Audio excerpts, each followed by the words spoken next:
Good morning and good afternoon, everyone.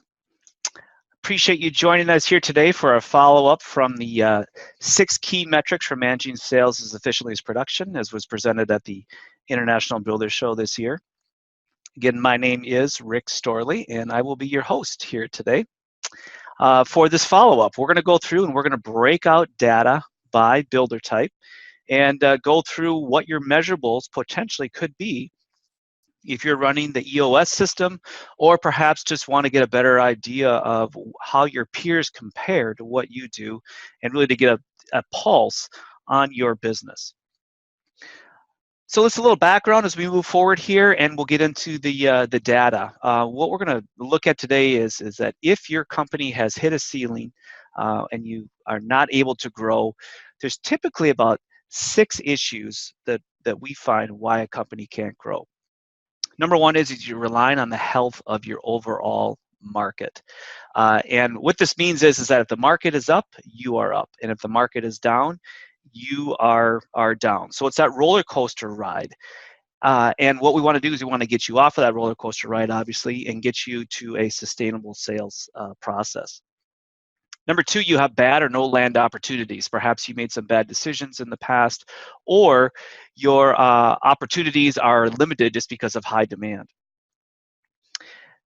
Number 3, the market demand changed and perhaps you didn't. You may have the wrong offering out there, whether it relates to a plan or a home site, or perhaps the wrong price point.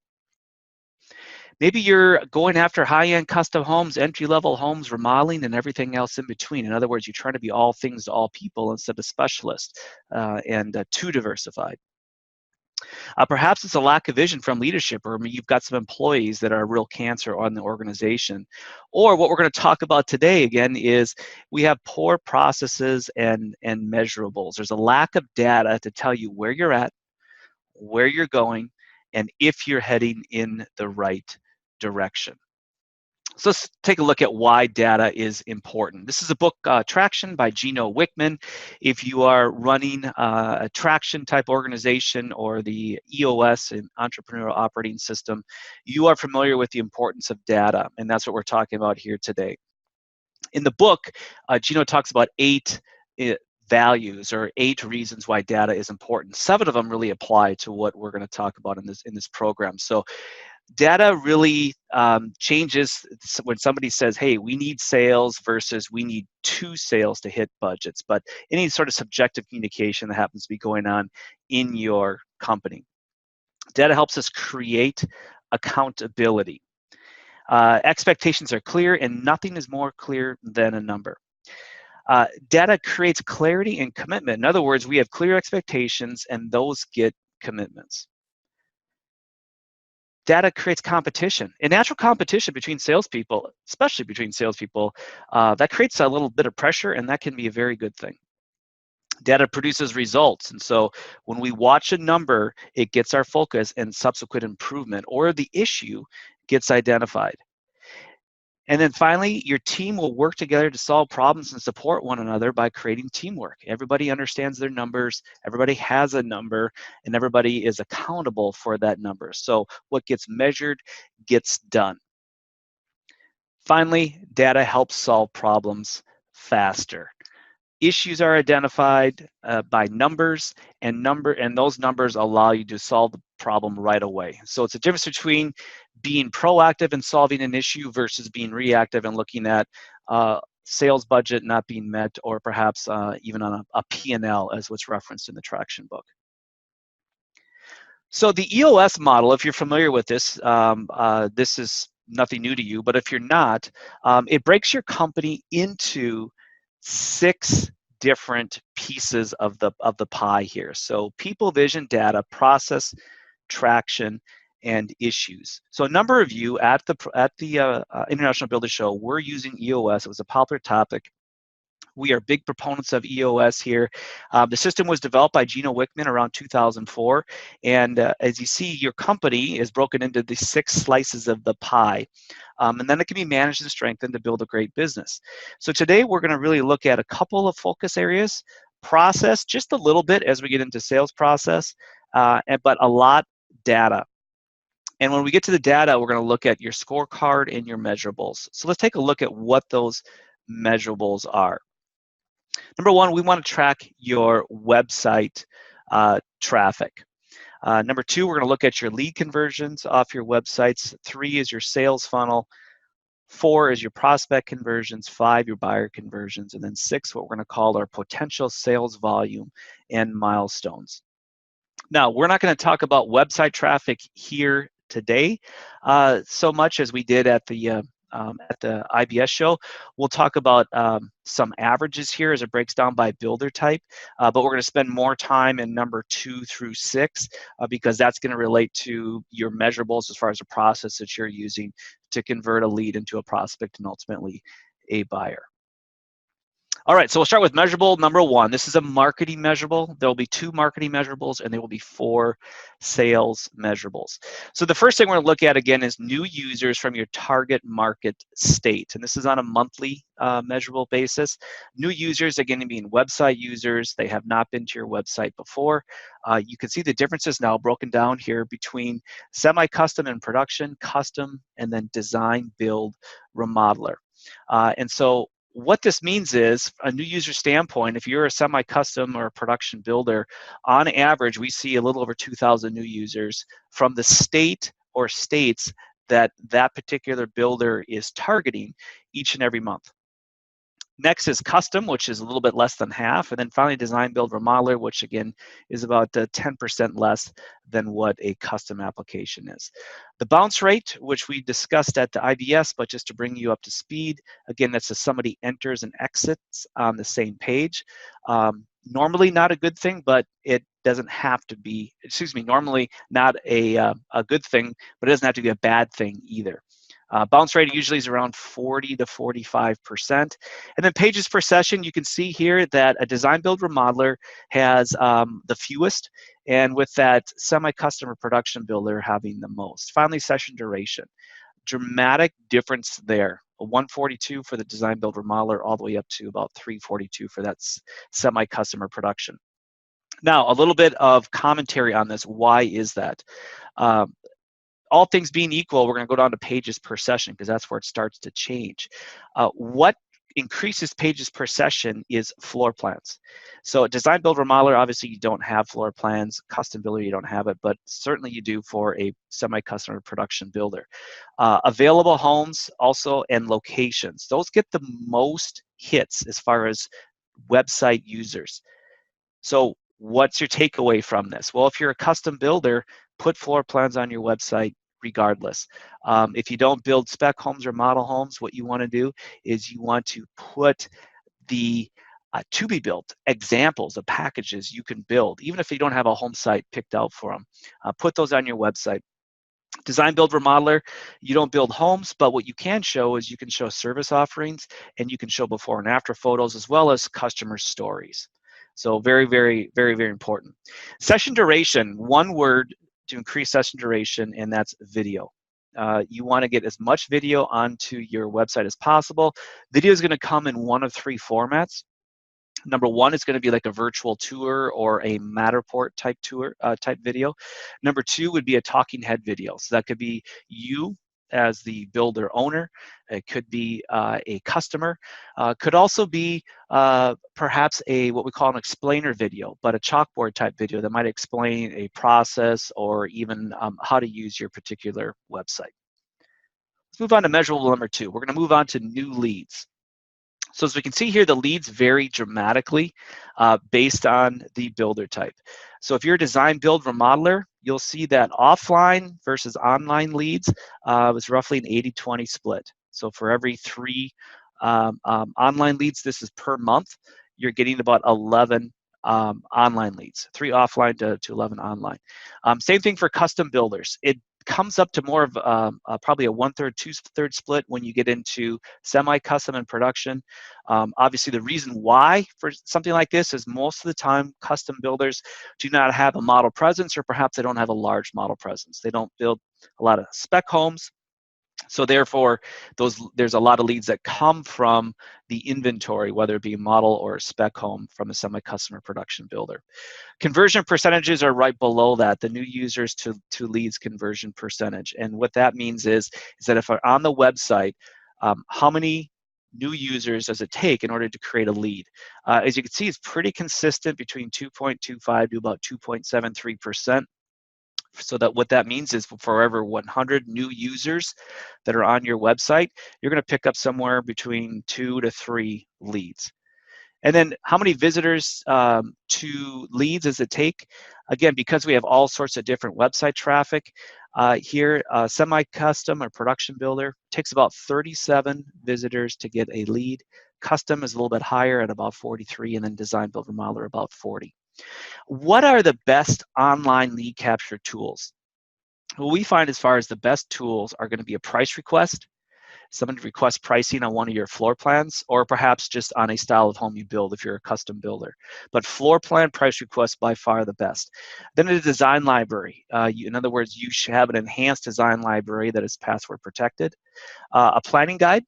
That planning guide is going to show you, again, the process of designing and building one of your homes. And then finally, we have a lot report on there. So that's where someone can get access to home sites that you have available to build on. Last but not least is probably something that you already have on your website right now. That could be scheduling a tour for one of your homes, just a simple quick contact or contact form, or perhaps a live chat. That's the data there for marketing measurables. Number 2, as you can see, it's going to vary dramatically based on the type of builder you are. All right, sales funnel engagement. What does this mean? This is your online be-back. So in a model home, we're very excited when we get a be-back to the model home. But online be-back, what that means is they are re-engaging you. So what this is the measurement of is everybody that you have in your database, how many people re-engage you on average each month. And by re-engagement, they are coming back to your website, and they are opening your emails, they are clicking through on your links, visiting your social media, so on and so forth.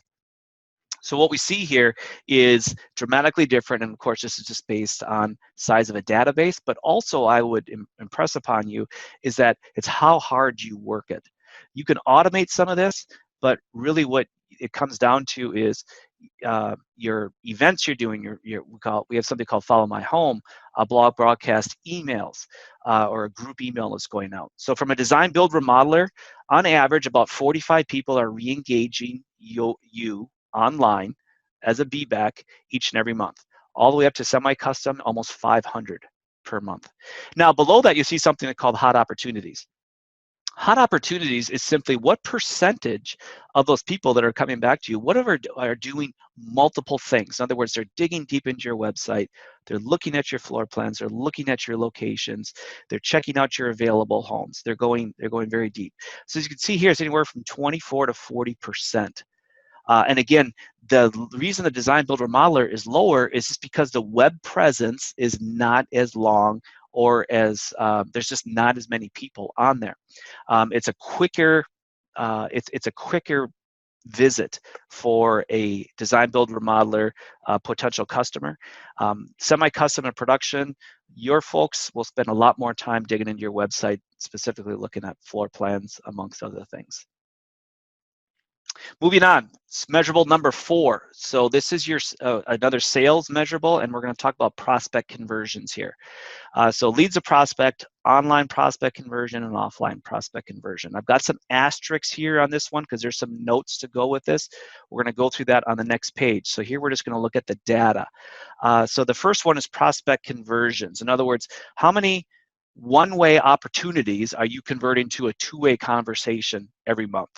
And this is obviously going to be based on how many locations you have, how many salespeople, size of your database, amount of leads come in, et cetera, et cetera. But on average, a semi-custom or production builder is going to be having about 10 prospect conversions per month. A design build remodeler is also up there, is very high as well. Custom builder is much lower, and we'll talk about why here on the next screen. So leads a prospect. In other words, how many leads does it take to get a prospect? Well, for a design build remodeler, it's only a little over 3. So for every 3 leads that come in, there's a prospect. A custom builder, roughly 7, and a semi-custom or production builder, it's approximately 9. So then we look at that as from an online conversion standpoint. Roughly 42% of leads that come in online, or roughly 4.3 per month for a semi-custom builder, do convert to a prospect. Conversely, on the other end, for design, build, remodeler, is roughly 31% or 2.83 per month. If it's an offline opportunity, walk-in traffic, phone call, referral, realtor, that sort of thing, semi-custom, that's roughly 60% of your conversions each and every month come from an offline conversion. And then we go on the other end of the scale up to design, build, remodeler, it's almost 70% will come offline. And again, we'll talk about that why here on the next page. So starting with lead to prospect conversion, number one is a semi-custom and remodeler have higher units and lower average sales prices. So that's why you have more prospect conversions. You just have more units than a custom builder. You know, some custom builders' average sales prices can be above $1 million. They're doing a lower units but higher volume, so less meetings. Lead to prospect, when we get into that. One other thing for a remodeler. Remodelers and custom typically hire quality leads. It's another thing that's important to note there. Normally a higher quality lead. In other words, it's a lot more likely that you're going to have a lower quality lead that's going to reach out to a semi-custom builder. And the reason is because you're in more direct competition with used houses for sale. So the same mediums that a person uses to find a used house, they will use for a semi-custom spec home, a production home, in that they might be coming off of Realtor.com, Zillow. They're going to multiple websites and requesting information. It's all based on the product versus a custom builder and design, build, remodeler are more based on the service. Hopefully that makes sense. Okay, move percentage is always higher if there's specs. So no models or specs, that percentage goes up. And the number of days on here, another take to convert an online lead to a prospect, anywhere from 31 to 194. And it's a long time, 31 to 194. Now for that offline production or prospect conversion, that can be anywhere from a number of days. That can be 40 to 339. It can really vary. This is something that you have to figure out for yourself. So here's what the things we look at for a number of days. Design, build, remodeler, what's the average sales price of your projects? In other words, are you doing $20,000 bathrooms or are you doing $500,000 additions?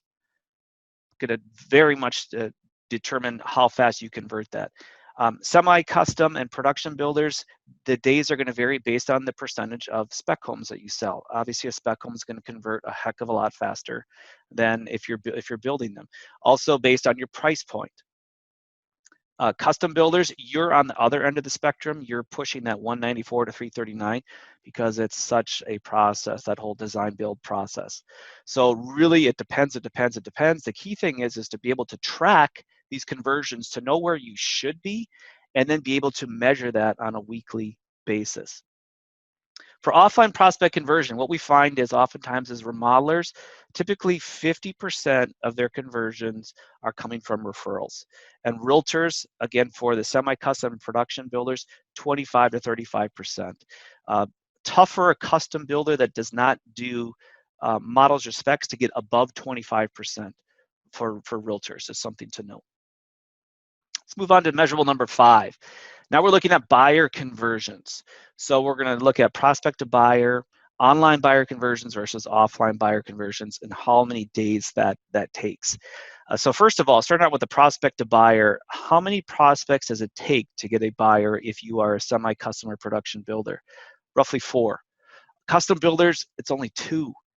And design build remodelers is roughly just under 3.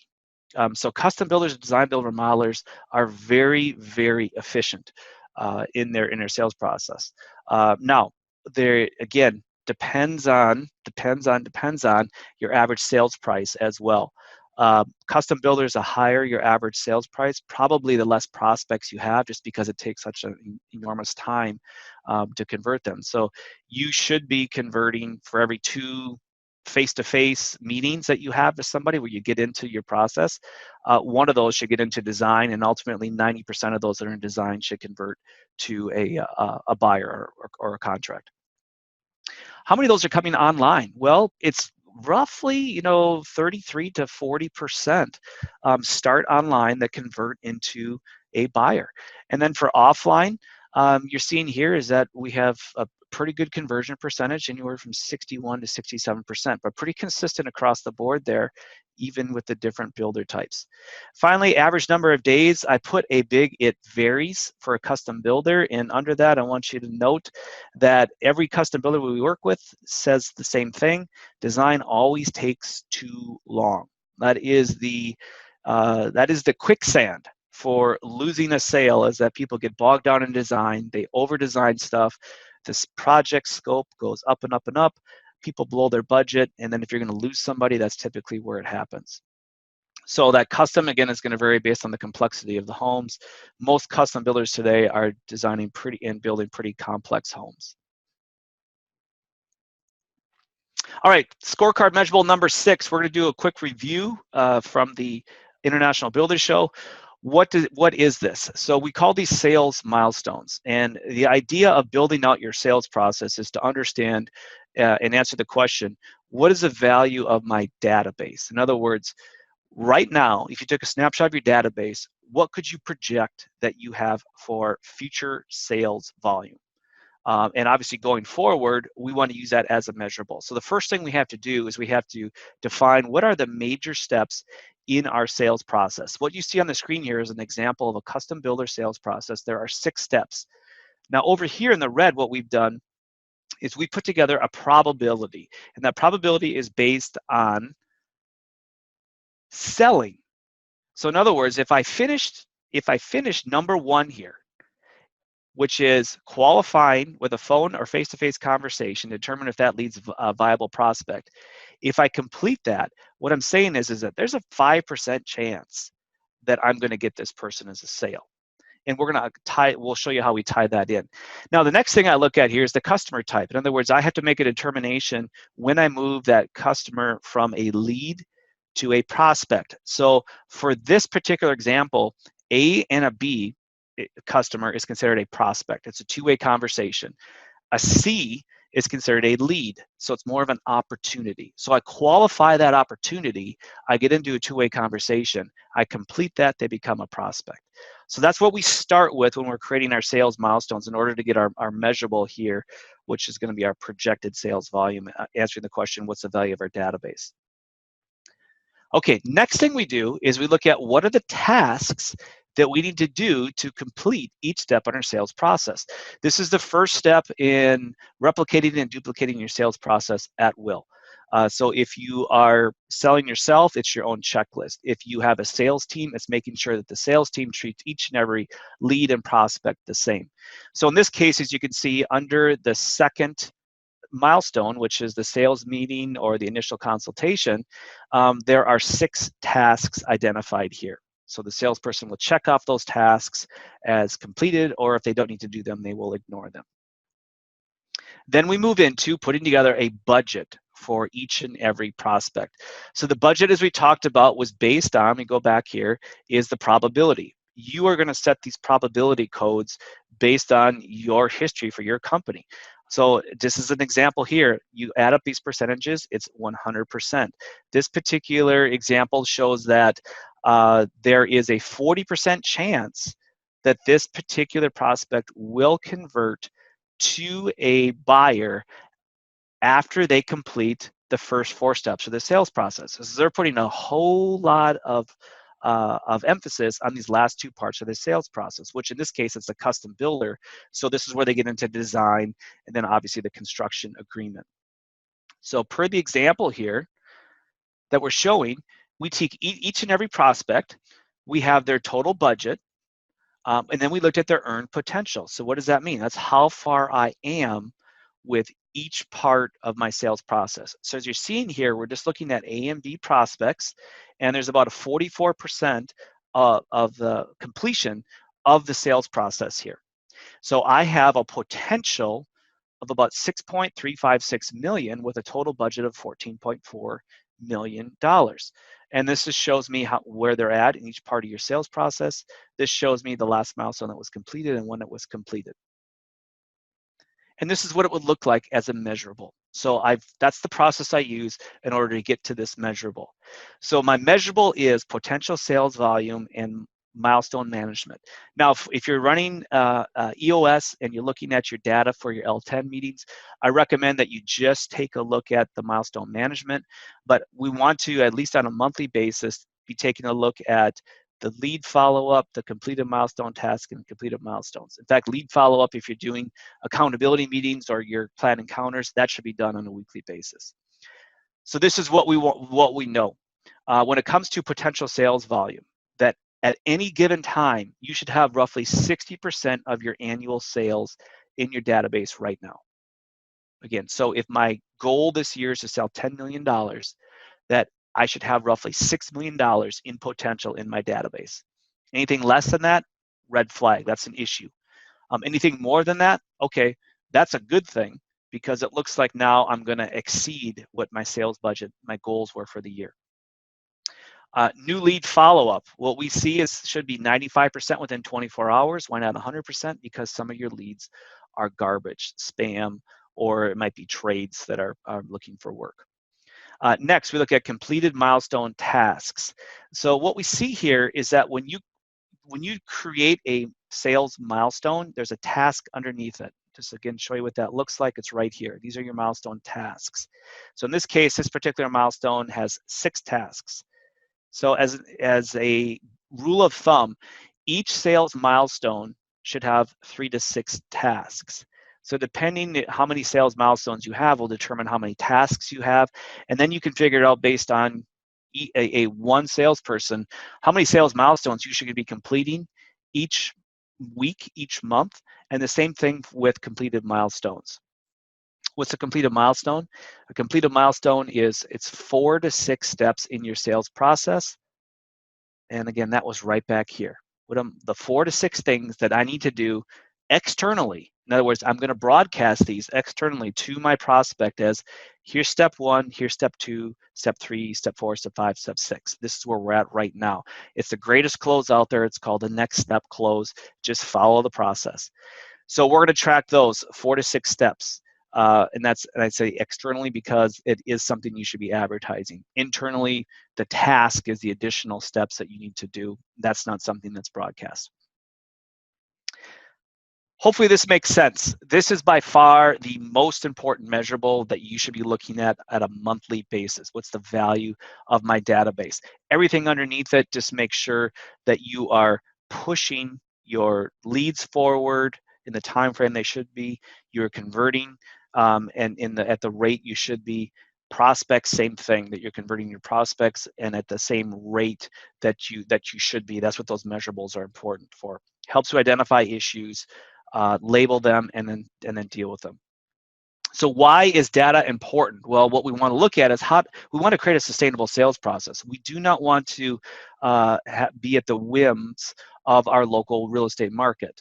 For those of you who've been around long enough, you know what it was like trying to sell in 2007 and 2008. Very, very difficult. Our market did not give us much, so we had to be very good internally. So the first thing we do is we have to be able to measure each part of our marketing and sales process using a scorecard and with measurables. Everything has to be measured. So take your sales process, go down, break it into steps, and then be able to set up a system where you can measure that, each and every part.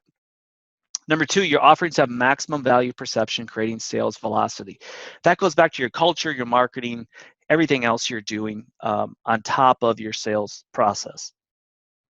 And then number 3, what's the third component of a sustainable sale? It's where you have good to great levels of profit, allowing you to focus on your core purpose. So going into this, why is data important?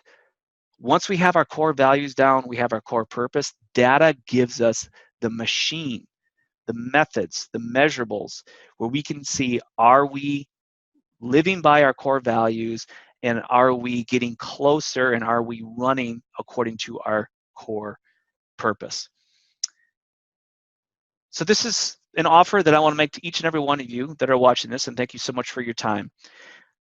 If you would like a strategic evaluation of your measurables, I'm willing to come in and meet with you and do that. And here's what we'll talk about: how to find and track your unique data, how to use data as a management and training tool, and then how to incorporate that into, if you're using Traction or EOS, your weekly level 10 data points, quarterly rocks, quarterly pulsing, and annual planning. So all this is available to you. I'll be happy to do this free of charge. It's strategic, takes roughly 45 minutes or an hour. If you would like to have this completed, simply send an email to my coach at nhsalescoach.com email address, or feel free to call me at the number listed above. I thank you so much for your time here today. I hope this was helpful. You'll have a copy of these slides that you can click the link below to download, and we look forward to helping you with your strategic evaluation. Have a great and wonderful day.